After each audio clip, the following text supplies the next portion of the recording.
श्री शिव महापुराण उमा संहिता अथ 50 10 महाविद्याओं की उत्पत्ति तथा देवी के दुर्गा, शताक्षी, शाकंभरी और भ्रामरी आदि नामों के पड़ने का कारण। मुनयुजुः श्रोतुकामा वयं सर्वे दुर्गा चरितमन्वहम् अपरं च महाप्राज्ञ तत्त्वं वर्णयेनोद्भूतम्। मुनिगण बोले, हे महाप्राज्ञ, हम लोग दुर्गा के चरित्र को निरंतर सुनना चाहते हैं, अतः आप हम लोगों से दूसरे अद्भुत लीला तत्व का वर्णन कीजिए। शृण्वतां तन्मुखाम्भोजात कथा नाना सुधोपमाः न तृप्यति मनोस्माकं सूत सर्वार्थवित्तम्। समस्त अर्थों को जानने वालों में श्रेष्ठ है सूत जी, आपके मुखारविंद से निकलती हुई अमृत के समान अनेक कथाओं को सुनते हुए हम लोगों का मन तृप्त नहीं होता है। सूतुवाच दुर्गमा कथितो नाम्ना रुरुपुत्रो महाबलः ब्रह्मणो वरदानेन चतस्रो लभत श्रुतैः देवादेय बलं चापि सम्प्राप्य जगति तले करोति स्म बहुत्पातान् दिवि देवाश्च कंपिरे। सर्वानष्टेषु वेदेषु क्रिया नष्टा बभूवः ब्राह्मणाश्च दुराचारा बभूवुः ससुरास्तदा। सूत जी बोले, पूर्व काल में रुरु के दुर्गम नाम से विख्यात महाबली पुत्र ने ब्रह्मदेव के वरदान से चारों वेदों को प्राप्त किया। वह देवगणों से भी अजय बल प्राप्त कर पृथ्वी तल पर बहुत उपद्रव करने लगा, जिससे स्वर्ग में देवता भी कांप उठे। उस समय वेदों के नष्ट हो जाने से सारी क्रियाएं नष्ट हो गईं और देवताओं सहित ब्राह्मण दुराचारी हो गए। न दानम न तपोद्युग्रम न यागो हवनम नहि अनावृष्टिस्ततो जाता पृथिव्यां शतवार्षिकी। उस समय न तो कहीं दान किया जाता था, न उग्र तपस्या की जाती थी, न यज्ञ होता था और न हवन ही होता था। उससे पृथ्वी पर 100 वर्ष की अनावृष्टि हुई। हाहाकारो महानासीत त्रिकुलोकेषु दुःखिताः अभवंश जनाः सर्वे क्षुत्रभ्यां पीडिताभृशम् सरितसागराश्चैव वापि कूपसरांसि च निर्जला अभवन् सर्वे संशुष्का वृक्षविरुधः। तीनों लोकों में हाहाकार होने लगा। सभी लोग भूख प्यास से पीड़ित होकर अत्यंत दुखी हो गए। सभी नदियां, समुद्र, बावली, कूप, सरोवर जलविहीन हो गए और वृक्ष तथा लताएं सूख गईं।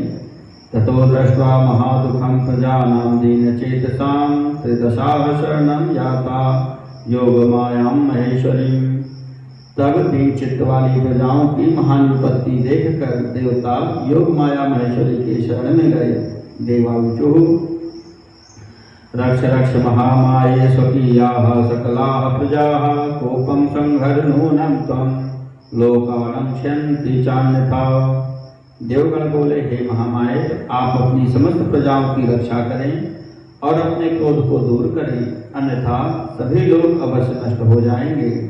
यथा शुंभो हतो दैत्यो निशुंभश्च महाबलः धूम्राक्षश्चण्डमुण्डौ च रक्तबीजो महाबलः समदुःखैटभो दैत्यो महिषासुरेव च तथैवामुं कृपासिन्धो दीनबन्धो जहि द्रुतम्। हे कृपा सिंधो, हे दीनबंधो, जिस प्रकार आपने दैत्य शुंभ, महाबली निशुंभ, धूम्राक्ष, चंड, मुंड, महाबली रक्तबीज, मधु, कैटभ तथा महिषासुर का वध किया था, उसी प्रकार शीघ्र इसका भी वध कीजिए। अपराधो भवत्येव बालकानां पदे पदे सहते को जनो लोके केवलं मातरं विना। बालकों से तो अपराध पद पद पर होता है, केवल माता के अतिरिक्त लोक में उसे कौन सह सकता है। यदा यदा भवद्दुःखं देवानां ब्रह्मणां तथा तदा तदावतीर्याशु कुरुखे सुखिनो जनान्। हे देवी, जब जब देवगणों और ब्राह्मणों को दुख हुआ, तब तब आपने अवतार लेकर उन लोगों को सुखी बनाया है। इति विप्लवितं तेषां समाकर्ण्य कृपामयी अनन्ताक्षमयं रूपं दर्शयामास साम्प्रतं धनुर्बाणौ तथा पद्मं नानामूलफलानि च चतुर्भिर्दधतीत हस्तैः प्रसन्नमुखपङ्कजा। उन देवताओं के इस वचन को सुनकर कृपामयी भगवती ने उस समय अनंत नेत्रों वाला अपना स्वरूप दिखाया। वे प्रसन्न मुख वाली थी और चारों हाथों में धनुष, बाण, कमल तथा नाना प्रकार के फल मूल धारण की हुई थी। ततो दृष्ट्वा प्रजास्तप्ताः करुणापूरितेक्षणा रुरोध नवगस्त्राणि नवरात्रिः समाकुला। मोचयामास दृष्टिभ्यो वारिधाराः सहस्रशः ताभिः प्रतर्पिता लोका ओषध्यः सकला अपि।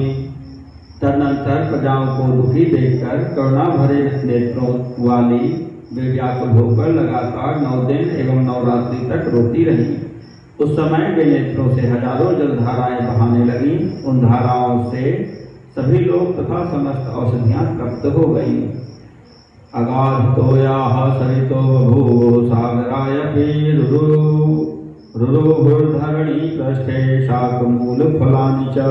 समुद्र एवं नदियां अगाध जल से परिपूर्ण हो गईं और पृथ्वी तल पर शाक तथा फलमूल उगने लगे। विदतारकरस्थानि सुमनोभ्यः फलानि च गोप्यस्तृणानि रम्याणि तथा अन्येभ्यो यथार्हतः। भगवती शुद्ध हृदय वाले महात्मा पुरुषों को अपने हाथों में रखे हुए फल बांटने लगी। उन्होंने गौओं के लिए सुस्वाद तृण एवं दूसरे प्राणियों के लिए यथायोग्य भोज्य वस्तुओं को प्रस्तुत किया। संतुष्टा अभवन् सर्वे सदैव द्विजमानुखाः ततो जगाद सा देवी किमन्यत् करवाणि वह। इस प्रकार ब्राह्मण, देवता और मनुष्यों सहित सभी संतुष्ट हो गए। तब उन देवी ने कहा, अब मैं आप लोगों का कौन सा कार्य करूं। समेत्योच्युस्तदा देवा भवत्यातोत्थिता जनाः वेदां देहि कृपां कृत्वा दुर्गमेण समाहृतान्। तब सभी देवताओं ने मिलकर, हे देवी, आपने सभी लोगों को संतुष्ट कर दिया। अब कृपा कर दुर्गम द्वारा हरण किए गए वेदों को हमें उपलब्ध कराइए। तथास्पृति प्रभास्याः यात निजालयम् वितरिष्यामि वो वेदान् चिरेणैव कालतः। तब देवी ने ऐसा ही होगा कहकर पुनः उनसे कहा कि अब आप लोग अपने घर जाइए, मैं शीघ्र ही आप लोगों को वेद प्रदान करूंगी। तथा प्रमुदिता देवाः स्वं धाम समाययो सुकणं जगद्योनिं फुल्लेन्दीवरलोचनाम्। इसके बाद प्रसन्न हुए देवता लोग जगत को उत्पन्न करने वाली तथा विकसित नील कमल के समान नेत्रों वाली देवी को प्रणाम कर अपने अपने स्थान को चले गए। ततः कोलाहलो जातो दिवि भूम्यंतरिक्षके तच्छ्रुत्वा रौरवः सद्यो निरुणत सर्वतः पुरीं। तब स्वर्ग, भूलोक और अंतरिक्ष में कोलाहल मच गया। उसे सुनकर दुर्गम ने चारों ओर से अमरावतीपुरी को घेर लिया। ततस्तेजोमयं चक्रं विधाय परितः शिवा रक्षणार्थं देवतानां स्वयं तस्माद् बहिर्गता। ततः समभवत् युद्धं देव्या दैत्यस्य चोभयोः बभ्रको समरे बाणान् निशीतान् कंकटच्छिदः। इसके बाद शिवा पार्वती देवताओं की रक्षा के लिए पुरी के चारों ओर तेजोमय मंडल का निर्माण कर स्वयं उस घेरे से बाहर आ गईं। तब देवी और दैत्य दोनों के बीच में संग्राम छिड़ गया। दोनों पक्षों से कवचों को काटने वाले तीक्ष्ण बाणों की वर्षा होने लगी। एतस्मिन्नन्तरे तस्याः शरीराद् रम्यमूर्तयः काली तारा छिन्नमस्ता श्रीविद्या भुवनेश्वरी भैरवी बगला धूम्रा श्रीमत् त्रिपुरसुन्दरी मातंगी च महाविद्या निर्गता 10 सायुधाः। इसी बीच उनके शरीर से काली तारा छिन्नमस्ता श्रीविद्या भुवनेश्वरी भैरवी बगला धूम्रा, त्रिपुर सुंदरी तथा मातंगी, ये मनोहर रूप वाली 10 महाविद्याएं शस्त्र युक्त हो प्रकट हो गई। असंख्यातास्ततो जाता मातरो दिव्य मूर्तयः चंद्रलेखाधरा सर्वा विद्युत समप्रभाः ततो मात्रगणेन युद्धं प्रावर्तत भयंकरं रौर्वीयं हतं ताभिर्दलमक्षौहिणीशतम्। इसके बाद दिव्य मूर्ति वाली असंख्य मातृकाएं प्रकट हुई। वे सब चंद्रलेखा को धारण किए थी और विद्युत के समान कांति वाली थी। तब मातृगणों के साथ उस दुर्गम का भयंकर संग्राम होने लगा। उन देवियों ने रुरुपुत्र दुर्गम की 100 अक्षौहिणी सेना नष्ट कर दी।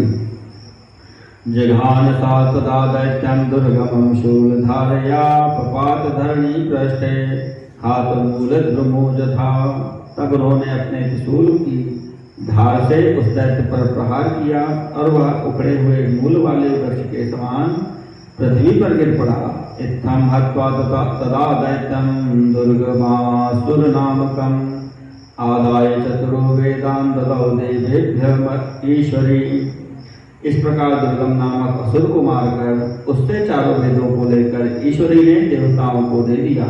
देवाऊचुः अस्मदर्थं त्वया रूपमनन्ताक्षीमयं धृतं मुनयः कीर्तयिष्यन्ति शताक्षीं त्वां त्वम्बिके। आत्मदेह समुद्भूतयः शाकैर्लोकाभृता जतः शाकम्भरीति विख्यातं तत्ते नाम भविष्यति। दुर्गमाख्यो महादैत्यो हतो यस्मात् ततः शिवे दुर्गां भगवतीं भद्रां व्याहरिष्यन्ति मानवाः। देवता बोले, हे अंबिके, हम लोगों के लिए आपने अनंत नेत्रों वाला स्वरूप धारण किया, अतः मुनि लोग आपको शताक्षी कहेंगे। आपने अपनी देह से उत्पन्न शाकों द्वारा लोगों का भरण पोषण किया, अतः आपका शाकंभरी यह नाम विख्यात होगा। हे शिवे, आपने दुर्गम नामक महादैत्य का वध किया, इसलिए मानव आप कल्याणमयी भगवती को दुर्गा कहेंगे। योग निद्रे नमस्तुभ्यं नमस्तेस्तु महाबले नमो ज्ञानप्रदे तुभ्यं विश्वमात्रे नमो नमः। हे योग निद्रे आपको नमस्कार है, हे महाबले आपको नमस्कार है, हे ज्ञानप्रदे आपको नमस्कार है, आप विश्व माता को बार बार नमस्कार है। तत्त्वमस्यादिवाक्यया बोध्यते परमेश्वरी अनंत कोटि ब्रह्मांड नायिकायै नमो नमः। जिन परमेश्वरी का ज्ञान तत्त्वमसि आदि वाक्यों से होता है, उन अनंत कोटि ब्रह्मांड नायिका को बार बार नमस्कार है। वाङ्मनः काय दुष्प्रापां सूर्यचन्द्राग्निलोचनां स्तोतुं न शक्नुमो मातस्व तत्प्रभावा बुधा वयम्।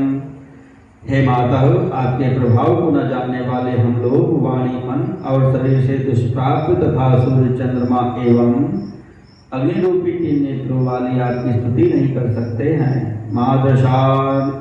मादशानं रान् दृष्ट्वा कः कुर्यादि प्रसिन्दयां वर्जयित्वा सुरेशानीं शताक्षीं मातरं विना।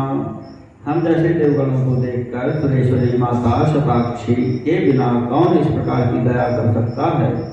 तिलोकीनाभिभूयेत बाधाभिश्च निरन्तरम् एवं कार्यस्त्वया यत्नोऽस्माकं वैधि विनाशनम्। अब आप इस प्रकार का यत्न करें कि बाधाओं से निरंतर त्रिलोकी की पराभूत न हो सके और हमारे शत्रुओं का नाश हो। देवीवाच वत्सान् दृष्ट्वा यथा गावो व्यग्रा धावन्ति सत्वरं तथैव भवतो दृष्ट्वा धावामि व्याकुला सती। देवी बोली, हे देवगणों, जिस प्रकार अपने बछड़ों को देखकर गायें शीघ्रता से व्यग्र हो दौड़ती हैं, उसी प्रकार मैं भी आप लोगों को देखकर व्यग्र होकर दौड़ पड़ती हूँ। मम युष्मान् पश्यन्त्या बालकानिव अपि प्राणान् प्रयच्छन्त्याः क्षण एको युगायते। मैं आप लोगों को संतान के समान देखती रहती हूँ, किंतु जब नहीं देख पाती तो मेरा एक एक क्षण के समान बीतता है। मैं आप लोगों के लिए अपने प्राणों को भी न्यौछावर कर सकती हूँ। काव्य चिंता न कर्तव्या युष्माभिर्भक्तिशालिभिः भवत्यां मयि तिष्ठन्त्यां संहरन्त्यां निजापदः। आप लोगों की विपत्तियों को दूर करने वाली मेरे रहते आप भक्तों को किसी प्रकार की चिंता नहीं करनी चाहिए। यथा पूर्वं हता दैत्या हनिष्यामि तथा सुरान् संशयो नात्र कर्तव्यः सत्यं सत्यं ब्रवीम्यहम्। जिस प्रकार मैंने पूर्व समय में दैत्यों का वध किया था उसी प्रकार आगे भी असुरों का वध करूंगी, इसमें संशय नहीं करना चाहिए। यह मैं सत्य सत्य कहती हूँ। यदा शुंभो निशुंभश्चापरो दैत्यो भविष्यतः तदाहं नन्दभार्यायां यशोदायां यशोमयी योनिजं रूपमास्थाय जनिष्ये गोकुले हनिष्याम्यसुरौ तन्मां व्याहरिष्यन्ति नन्दजाम्। जब दूसरे शुंभ एवं निशुंभ नामक दैत्य उत्पन्न होंगे तब यशोमयी मैं नंद भार्या यशोदा के गर्भ से योनिज रूप धारण कर गोपों के गोकुल में अवतरित होंगी और उन दोनों का वध करूंगी। तब मुझे नंदजा कहेंगे। भ्रामरं रूपमास्थाय वधिष्याम्यरुणं यतः भ्रामरीति च मां लोके कर्तयिष्यन्ति मानवाः कृत्वा भीमं पुनः रूपं रक्षांस्यस्याम्यहं यदा भीमादेवीति विख्यातं तन्मे नाम भविष्यति। मैं भ्रमर का रूप धारण कर अरुण नामक दैत्य का वध करूंगी, अतः मानव लोक में मुझे भ्रामरी इस नाम से पुकारेंगे। पुनः जब मैं भीम भयंकर रूप धारण कर राक्षसों का भक्षण करूंगी तब मेरा भीमा देवी यह नाम विख्यात होगा।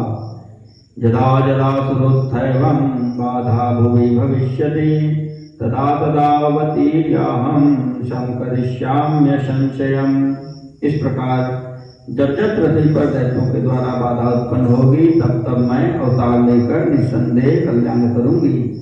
या शताक्षी स्मृता देवी सैव शाकंभरीमता सैव प्रकीर्तिता दुर्गा व्यक्तिरेकैव त्रिष्वपि।